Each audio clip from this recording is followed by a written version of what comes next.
পাবদা মাছ রান্না করব। চুলায় কড়াই বসিয়ে দিলাম, তেল গরম হয়ে গেছে, পেঁয়াজ কুচি দেব, রসুন বাটা। পেঁয়াজটা নরম হওয়ার জন্য আগে লবণ দিয়ে দেব, গরম পানি, হলুদ গুঁড়া, মরিচ গুঁড়া, অল্প একটু জিরার গুঁড়া দেব, জিরার গুঁড়া, কেটে ধুয়ে রাখা পাবদা মাছ দিয়ে দিব।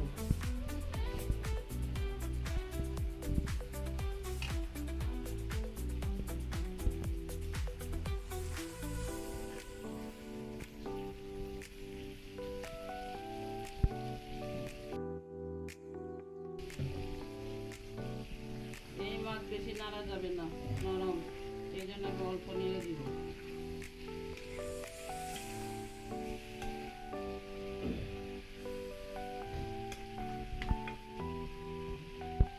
মাছ কষার জন্য অল্প পানি দেব, গরম পানি।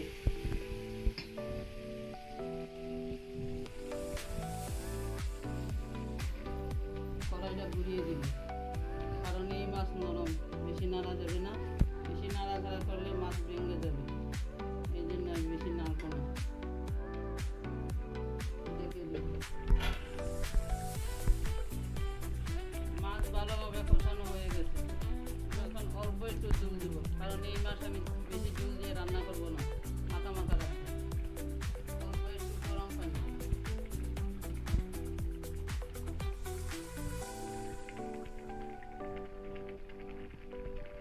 এখন ঢেকে রান্না করবো 10 মিনিট। আমি নামিয়ে নেব।